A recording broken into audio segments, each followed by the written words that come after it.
জেলার সমস্যা হোক বা খুশির খবর, শহরের হাহাকার থেকে আপনার ব্যথা, জেলার গর্ব হোক কিংবা জেলার মেধা, গ্রামের অজানা গলি থেকে শহরের ব্যস্ত এলাকা, সব জায়গার খবরের ওপর রয়েছে নিউজ আই 24 ডিজিটালের নজর।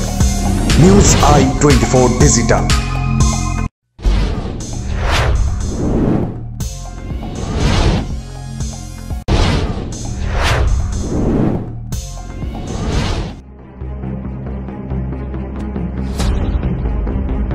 বদ্রীনাথে রহস্য মৃত্যু দুর্গাপুরের যুবকের, ব্যাপক চাঞ্চল্য এলাকায়। মৃত যুবকের নাম প্রীতম মজুমদার। ঝুলন্ত দেহ উদ্ধার হয়েছে বদ্রীনাথের কাঞ্চনা নালার পাইন গাছ থেকে।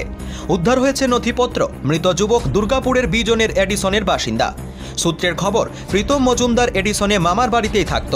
সেখান থেকেই 4 তারিখ চাকরির বিষয়ে কথা বলতে যাচ্ছে বলে কলকাতা যাওয়ার নাম করে বেরিয়েছিল।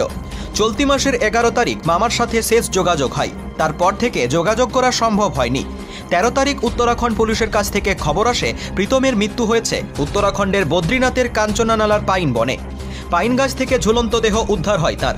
এই খবর দুর্গাপুরে আসতে শোরগোল পড়ে যায় এলাকায়। মামা অতনু দাসের দাবি, আমাদের কাছেই থাকতো প্রীতম। সে 4 তারিখ কলকাতায় গেছিল, কোন চাকরির বিষয়ে কথা বলতে যাচ্ছে বলেছিল। 11 তারিখ ওর সাথে শেষ কথা হয়। 12 তারিখ থেকে আর কোনো যোগাযোগ করা সম্ভব হচ্ছিল না। 13 তারিখ উত্তরাখণ্ডের জসিমঠ পুলিশ খবর দেয় প্রীতমের দেহ উদ্ধার হয়েছে পাইন গাছ থেকে। আমরা তো জানতাম ও কলকাতা গেছিল। এখন আমি যাচ্ছি জসিমঠ, সেখানে গেলে মৃত্যুর আসল কারণ জানতে পারবো। ওখানে অ্যাকচুয়ালি ওনারা যেতে বলেছেন, তো এখন পর্যন্ত ওনার পোস্টমর্টম এখনও হয়নি। বডি আমরা গেলে তারপর ওখানে পোস্টমর্টম ওরা করবে। তো আজকের দিন আমি আজকে বেরিয়ে যাচ্ছি। মোটামুটি আমার পৌঁছাতে কালকে হবে। ধরুন কালকে আমার পোস্টমর্টম হবে, তারপরে বুঝতে পারবো যে কী ব্যাপার, কী নাম ব্যাপার। এখন আমি সে ব্যাপারে কিছু বলতে পারছি না। কবে বেরিয়েছিল ঘর থেকে বেরিয়েছিল আপনার 4 তারিখে।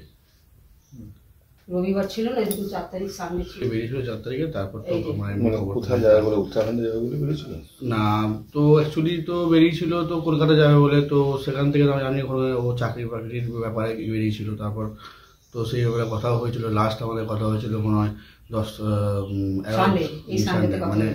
11 তারিখ। শুনলাম যে ও নাকি উত্তরাখণ্ডের ওইখানে কোনো গাছের ওখানে হ্যাঙ্গিং পাওয়া গেছে বডি।